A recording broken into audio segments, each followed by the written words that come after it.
स्वर्णोदयदीप्तिम् अखिलभुवनचैतन्यप्रसारम्।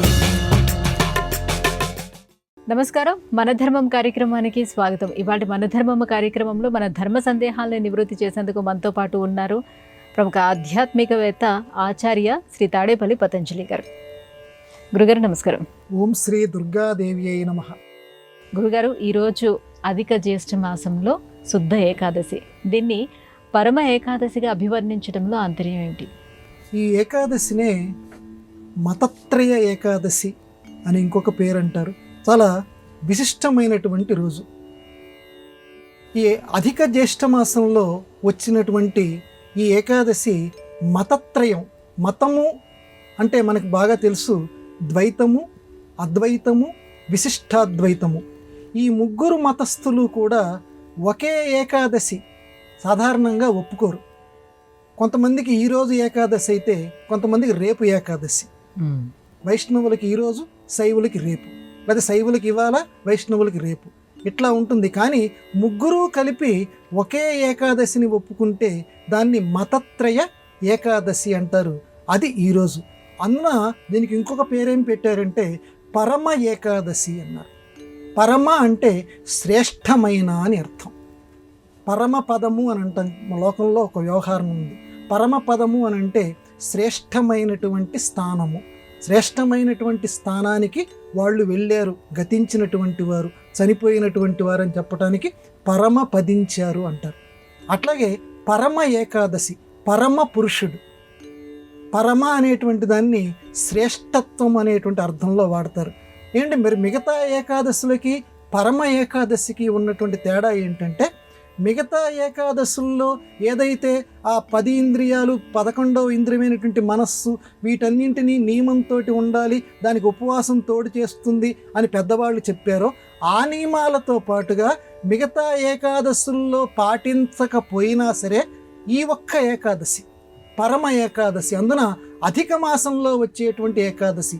అందుకంటే ఈ లోకంలో పురుషోత్తమ మాసము అని అంటారు దీన్ని, అధిక మాసం. కాబట్టి స్వామివారికి, విష్ణుమూర్తికి చాలా ఇష్టమైనటువంటి నెల అధిక మాసం. కాబట్టి ఇష్టమైనటువంటి నెలలో వచ్చినటువంటి ఏకాదశి అనేటువంటిది కూడా విష్ణుమూర్తికి చాలా ఇష్టకరమైనటువంటిది. అందువల్ల దీన్ని పరమ ఏకాదశి అన్నారు. కాబట్టి ఈరోజైనా తప్పనిసరిగా ఇంద్రియ నిగ్రహం కోసం, అది ఉపవాసం ద్వారా చేస్తారా లేదా లఘ్వాహారం తీసుకొని చేస్తారా, మొత్తానికి పరమార్థం మాత్రం ఇంద్రియ నిగ్రహం. దానికోసం అందరూ పాటుపడి ఆ విష్ణు ఆరాధన చేసి ఆ స్వామివారి యొక్క అనుగ్రహాన్ని పొందెదరుగాక. గురువుగారు, శ్రీ తాళ్ళపాక అన్నమాచార్యుల వారు అద్వైత సిద్ధాంతాన్ని అనుసరించారా లేకపోతే విశిష్ట అద్వైతాన్ని అనుసరించారా? మొత్తం స్వామివారు, అన్నమాచార్య స్వామివారు, నేను అన్నమాచార్యుల వారిని, వెంకటేశ్వరుణ్ణి ఇద్దరిని అభేదంగా అన్నమయ్య వెంకటేశ్వరుడు అంటాను. ఆ అన్నమయ్య వెంకటేశ్వరుడు రచించారు అని చెప్పినటువంటి 32,000 కీర్తనల్లో మనకి ఈనాటి వరకు కూడా ఈ రాగి చెంబులు ఇలాంటి తోమగా అమ్ముకోగా మిగిలినటువంటివి 15,195 కీర్తనలు. అవి నాకు లభించాయి. నేను వాటిని చదువుకునేటువంటి అదృష్టం కూడా నాకు కలిగింది. ఈ 15,195 అన్నమయ్య కీర్తనలు గనక మనం జాగ్రత్తగా గనక పరిశీలిస్తే, అన్నమాచార్యుల వారు ద్వైత్యం లేకపోతే అద్వైత లేకపోతే విశిష్టాద్వైత అనేటువంటి ప్రశ్నలు వేసుకుంటే అధిక భాగం అన్నమాచార్యుల వారు విశిష్టాద్వైతి. అంటే దేవుడు కొరకు జీవుడు పాటుపడాలి. విశిష్టాద్వైతానికి రకరకాల లక్షణాలు ఉన్నాయి. నేను ఊరికే ఒక సామాన్య లక్షణం చెప్తున్నా. అంటే దేవుడు వేరు, జీవుడు వేరు, జీవుడు దేవుడి కోసం పాటుపడాలి అనేటువంటి లక్షణం కలిగినటువంటిది విశిష్టాద్వైతం. అద్వైతము అని అంటే దేవుడు జీవుడు ఇద్దరూ కూడా ఒక్కటే, అహం బ్రహ్మాస్మి అనుకునేటువంటిది అద్వైతం. మరి అన్నమాచార్యుల వారి యొక్క కీర్తనలు మనం పరిశీలిస్తే, ఎందుకంటే ఈరోజు మనకు మిగిలినవి అవే కాబట్టి ఆ కీర్తనల ప్రకారంగా ఆయన్ని దేనికి అంచనా వేయాలి మనం? అద్వైతానిక, విశిష్టాద్వైతానిక అని అంటే అద్వైత కీర్తనలు కూడా అన్నమాచార్యుల వారి యొక్క కీర్తనల్లో మనకు బాగా కనపడతాయి. దేవుడు జీవుడు ఒకడు. ఎందుకంటే ఆయన పుట్టుకతోటి అద్వైతి, పెద్ద అయిన తర్వాత దీక్ష తీసుకున్న తర్వాత గురువుగారి దగ్గర విశిష్టాద్వైతి. అందువల్ల పుట్టుకతో ఉన్నటువంటి లక్షణాలు కొన్ని ఆయన కీర్తనల్లో కనపడతాయి. బ్రహ్మమొక్కటే, పరబ్రహ్మమొక్కటే. ఈ అంటే చాలా కీర్తనలు ఉన్నాయి, ఇది ప్రధానమైనటువంటి కీర్తన చెప్తున్నా. బ్రహ్మమొక్కటే, పరబ్రహ్మమొక్కటే అన్నప్పుడు దేవుడు వేరు, జీవుడు వేరు కాదు, ఇద్దరు ఒక్కటే, బ్రహ్మమొక్కటే. కాబట్టి అహం బ్రహ్మాస్మి, అటువంటి బ్రహ్మ అవటానికి నేను ప్రయత్నం చేస్తున్నాను అనేటువంటి అద్వైత వాసన కలిగినటువంటి చరణాలు మనకి కనపడతాయి. అలాగే నందవర అనేటువంటి ఒక కీర్తన ఉంది అన్నమాచార్యుల వారిది. ఆ నందవర అనేటువంటి కీర్తనల్లో నమక చమక సహిత గోవింద అంటాడు అన్నమాచార్యుల వారు. అది చదివితే నాకు ఒళ్ళు జల్లుమంది. నమక చమక సహిత గోవింద. నమక చమకము అనేటువంటిది పరమశివుడికి సంబంధించింది. గోవింద అనేటువంటి వెంకటేశ్వర స్వామి వైష్ణవానికి సంబంధించిన వారు, విశిష్టాద్వైతానికి సంబంధించిన వారు. కానీ నరసింహస్వామిని పొగుడుతూ ఉన్నటువంటి కీర్తనలో అన్నమాచార్యుల వారు నగధర కీర్తన మొదలు.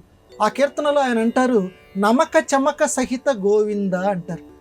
అంటే నమక చమకాలతో పూజలు అందుకునేటువంటి గోవిందుడా అంటే విష్ణుమూర్తిని ఆయన ఇక్కడ శివుడి కింద చూస్తున్నారు. ఇద్దరిలోనూ తేడా లేదని ఆయన భావిస్తున్నారు.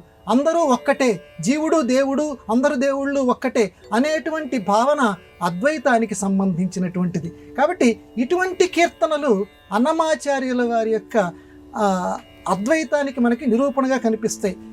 ఇక విశిష్టాద్వైతానికి సంబంధించి మాత్రం దీనికి రెట్టింపు కీర్తనలు, అద్వైతాన్ని వెక్కిరిస్తున్నటువంటి కీర్తనలు అన్నమాచార్య కీర్తనలో కనపడతాయి.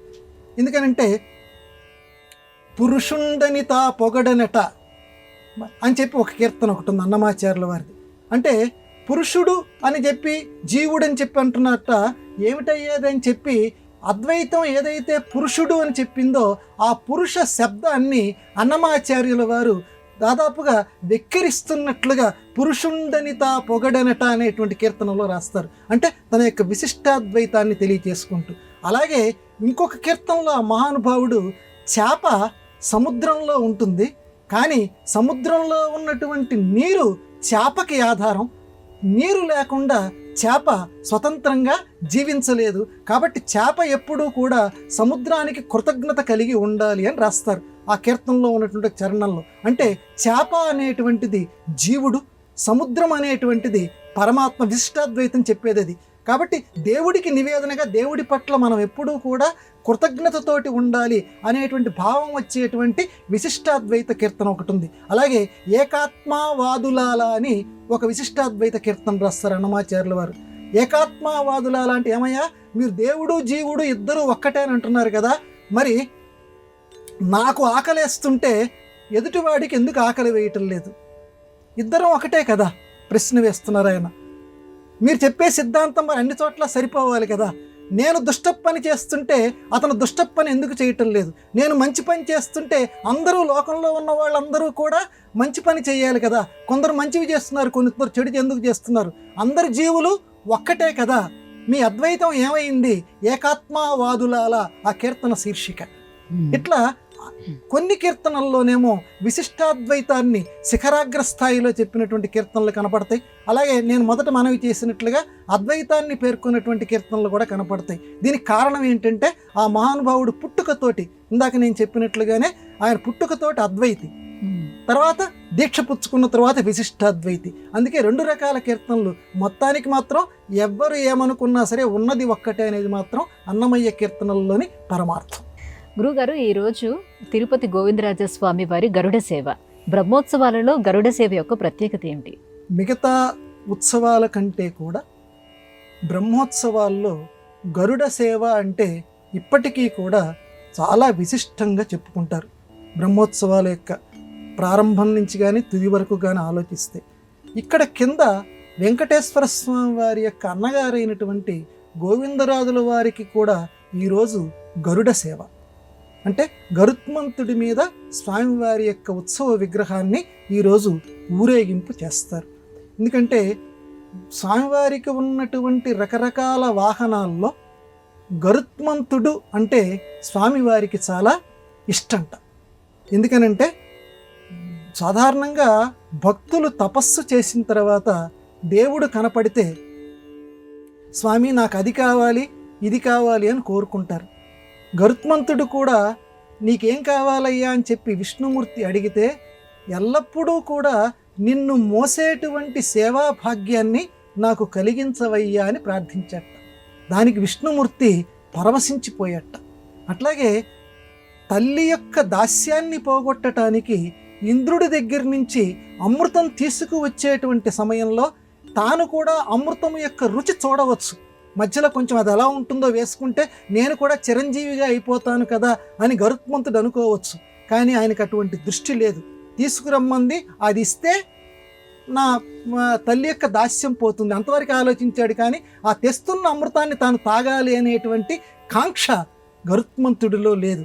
అది గమనించి అతను అడగనటువంటి వరం కూడా ఇచ్చాడు. అడిగింది ఏమిటి? ఎప్పుడూ నీ దాస్యం కావాలి అన్నాడు. అందుకే ఎప్పుడూ నువ్వు నాకు వాహనంగా ఉంటావు అన్నాడు. అడగనటువంటిది ఇచ్చాడు, నువ్వు ఎప్పుడూ చిరంజీవిగా ఉంటావు అన్నాడు.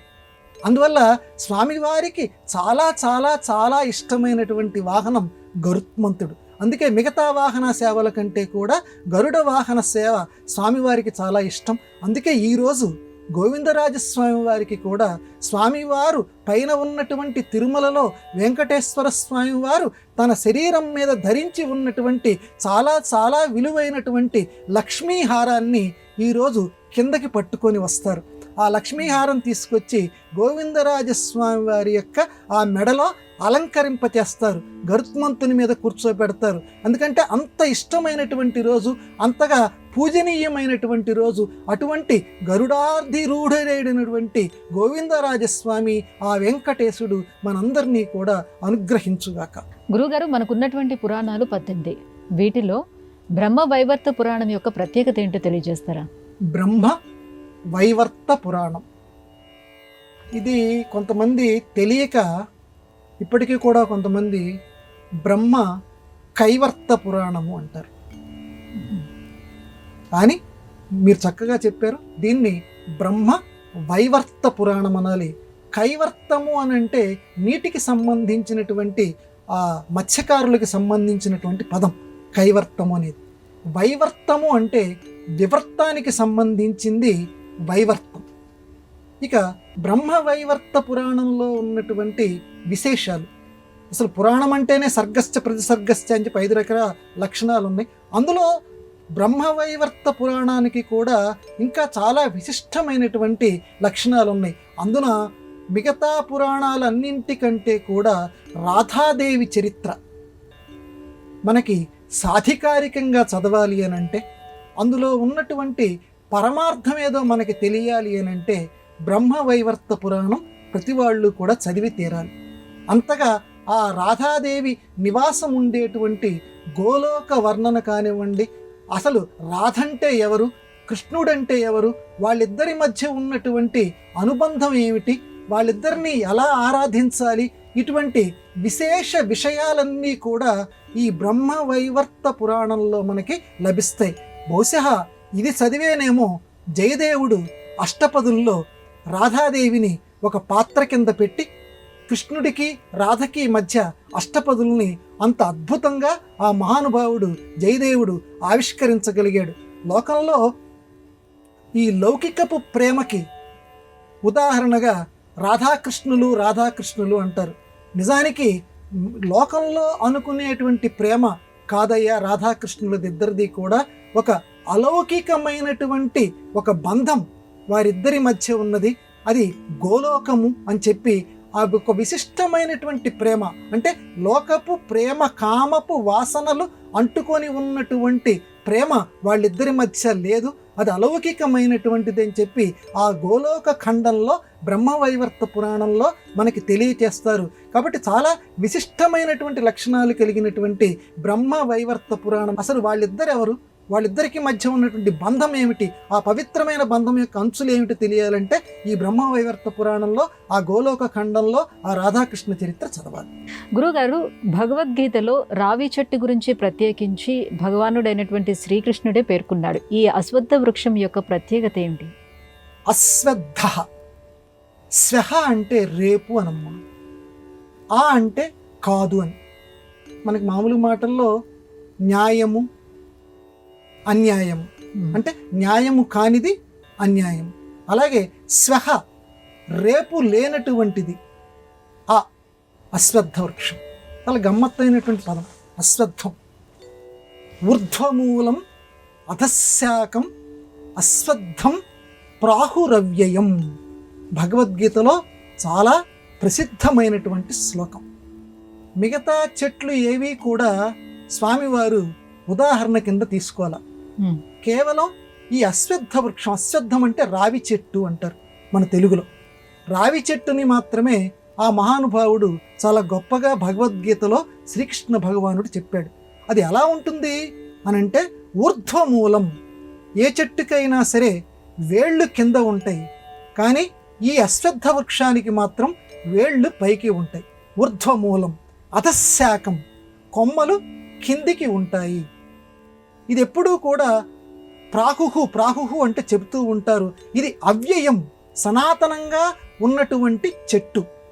కాబట్టి ఇది ఛందాంసి యస్య పర్ణాని. ఇది దీనికి ఉన్నటువంటి ఆకులు ఏమిటంటే వేదములే దీనికి ఉన్నటువంటి, ఈ చెట్టుకి ఉన్నటువంటి ఆకులు. ఇది ఎవడైతే తెలుసుకుంటాడో అతను తెలుసుకున్నవాడు. ఈ విషయాన్ని ఎవరైతే తెలుసుకుంటా ఉంటారో అతనే అన్నీ తెలుసుకున్నటువంటి వాడు అని భగవద్గీతలో స్వామి చెప్పాడు. దీన్ని కొంచెం గజిబిజి కింద మనకు అనిపిస్తుంది. అంటే ఈ అశ్వత్థ వృక్షమే సంసార వృక్షం, మనందరం ఇప్పుడు అనుభవిస్తున్నటువంటి చెట్టు. ఈ సంసార ఈ వృక్షము ఇది వేళ్ళు పైకి ఉన్నాయి దీనికి.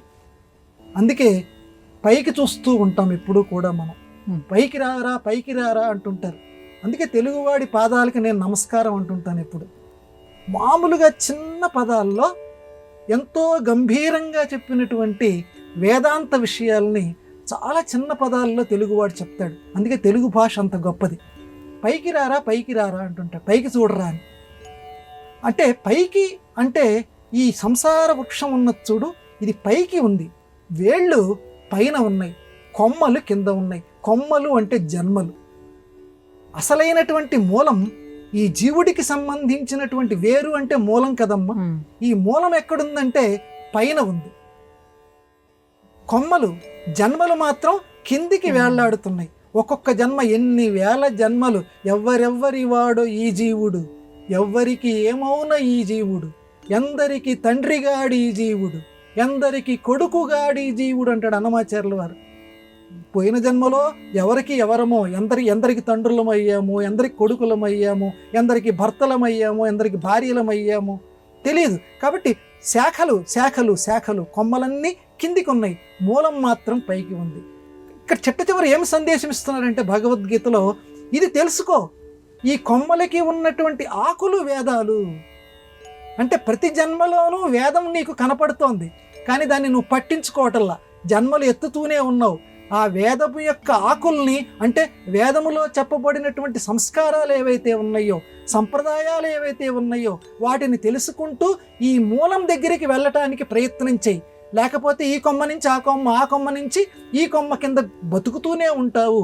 అందుకని ఆ హెచ్చరిక చేయటానికి భగవంతుడు వేదం అనేటువంటి ఆకుల్ని పెట్టాడు. ఇది తెలుసుకున్నవాడే అన్నీ తెలుసుకున్నవాడు. మరి ఆ చెట్టుని ఎలా చూడాలి? ప్రతీకాత్మకంగా నీకు లోకంలో ఇస్తున్నాను రావి చెట్టు. ఆ రావి చెట్టుని చూసిన వెంటనే నేను ఇప్పుడు చెప్పినటువంటి శ్లోకాన్ని స్మరించుకుంటూ, ఆ రావి చెట్టే అశ్వత్థ వృక్షము, భగవానుడి యొక్క వృక్షము, భగవద్గీతలో చెప్పినటువంటి వృక్షము అని తలుచుకుంటూ, దీని వేరు పైన ఉంది.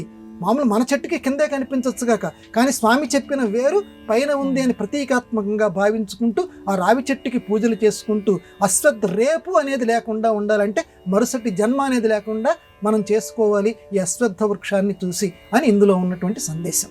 గురుగారు, ప్రతి ఒక్కరికి కావాల్సింది మనశ్శాంతి.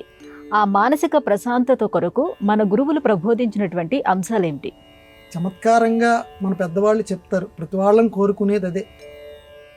మన తెలుగులో అయితే శాంతము కన్నా సముద్రము చిన్నది, శాంతము లేక సౌఖ్యము లేదు, త్యాగరాజస్వామి వారు చెప్తారు.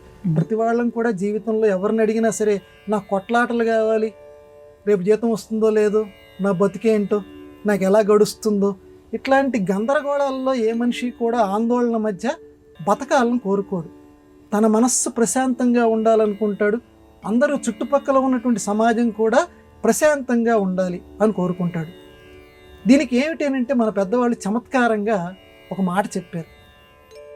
ఇందులో తెలుగు భాష గొప్పతనం. ఒకడు శిష్యుడు గురువుగారిని అడిగేట, మన సనాతన సంప్రదాయంలో, నాకు ప్రశాంతత కావాలి, నాకు మార్గం చెప్పమన్నట్టుగా నాకు ప్రశాంతత కావాలి అన్న వెంటనే గురువుగారు అన్నారు, మొదటి పదం చివరి పదం తీసే అన్నట్టు. ఇంకేమి చాలా ఎంత చమత్కారం, మన సంప్రదాయం, మన తెలుగు భాష ఎంత గొప్పదో చూడండి. నాకు ప్రశాంతత కావాలి, గురువుగారు నాకు అనుగ్రహించండి అన్నట్లుగా నాకు ప్రశాంతత కావాలి అంటే వెంటనే గురువుగారు ఏం చెప్పారు, మొదటి పదం తీసేయి, చివరి పదం తీసేయి. మొదటి పదం నాకు, చివరి పదం కావాలి. నాకు కావాలి అనేటువంటి ఆ పదాలని గనక తీసేస్తే మధ్యలో ఉన్నటువంటిది మన అందరికీ కూడా తప్పనిసరిగా లభిస్తుంది. ఇది మన సనాతన సంప్రదాయం మనకి చేస్తున్నటువంటి గొప్ప ధర్మోపదేశం. కానీ చాలా కష్టం.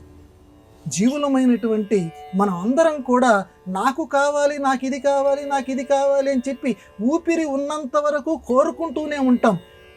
అది కోరుకుంటున్నంతసేపు ప్రశాంతత రాదు. సంప్రదాయవాదం చెప్తోంది నాకు కావాలి, నాకు కావాలి అనుకున్నప్పుడు అది లభిస్తుంది. అది లభించిన వెంటనే ఇంకోటి కావాలి, మళ్ళీ నాకు కావాలి, నాకు కావాలి. చూడండి, ఎక్కడికక్కడ ఈ ఆశ ఆశ ఆశ ఆశ అనేటువంటిది, ఈ కోరిక అనేటువంటిది చిగుళ్ళు పెడుతూనే ఉంటుంది. ఇక్కడితోటి పూర్తయింది అని ఉండదు. అందుకే అంత గొప్పగా చెప్పారమ్మ, శుభ్రంగా అందరికీ అర్థమయ్యేటువంటి తెలుగు భాషలో. నాకు ప్రశాంతత కావాలి, మొదటి పదం తీసేయి, చివరి పదం తీసేయి, మధ్యలో ఉన్నది నీకు లభిస్తుంది. అంటే అది అలవాటు చేసుకోవాలి. ఒక్క రోజులో ఎవరికీ రాదు. కాబట్టి ముఖ్యమైనటువంటి అవసరాలు జీవితంలో అవసరం. నీళ్లు తాగటం ముఖ్యమైనటువంటి అవసరం. తగుమాత్రంగా భోజనం చేయటం ముఖ్యమైనటువంటి అవసరం. ఉండటానికి ఇల్లు ముఖ్యమైనటువంటి అవసరం. అవసరాలు తప్పనిసరి, ముఖ్యమైనటువంటి అవసరాలు. కానీ కోరికలు తప్పనిసరి కాదే. కాబట్టి ముఖ్యమైన అవసరాల వరకు నాకు కావాలి అని తాపత్రయపడండి. ముఖ్యమైన అవసరాలు తగుమాత్రంగా లభించిన తరువాత ఆ మధ్యలో ఉన్నదానికోసం ప్రయత్నం చేయండి. ఈ నిజంగా నాకు ఇది కావాలా, ఇది లేకపోతే, నేను చెప్పిన మాటలు కాదమ్మా, ఇది తత్వవేత్తలు చెప్పిన మాట. నిజంగా ఇది నాకు కావాలా, ఏదన్నా కోరిక వచ్చినప్పుడు మనం ప్రశ్న వేసుకోవాలి, నిజంగా నాకు ఇది కావాలా అని. ఎవడి అంతరాత్మ వాడికి న్యాయస్థానం. కాబట్టి ఆ రకంగా ప్రశ్న వేసుకొని సంప్రదాయవాదులందరూ కూడా ఆ సంప్రదాయవాదులు చెప్పినటువంటి మాటలు పాటిస్తూ ప్రశాంతతను పొందేదరు గాక. గురుగారు, ఇవాళ మన ధర్మం కార్యక్రమంలో మాకు వచ్చినటువంటి ఈ ధర్మ సందేహాలన్నీ కూడా నివృత్తి చేసినందుకు ధన్యవాదాలండి. నమస్కారం అమ్మా. ఇది ఇవాళ మన ధర్మం కార్యక్రమం. రేపటి మన ధర్మం కార్యక్రమంలో మళ్ళీ కలుసుకుందాం. నమస్కారం. ఈ కార్యక్రమాన్ని తిరిగి చూడాలనుకుంటే www.youtube.com/ETV Life Spiritual లో చూడవచ్చు.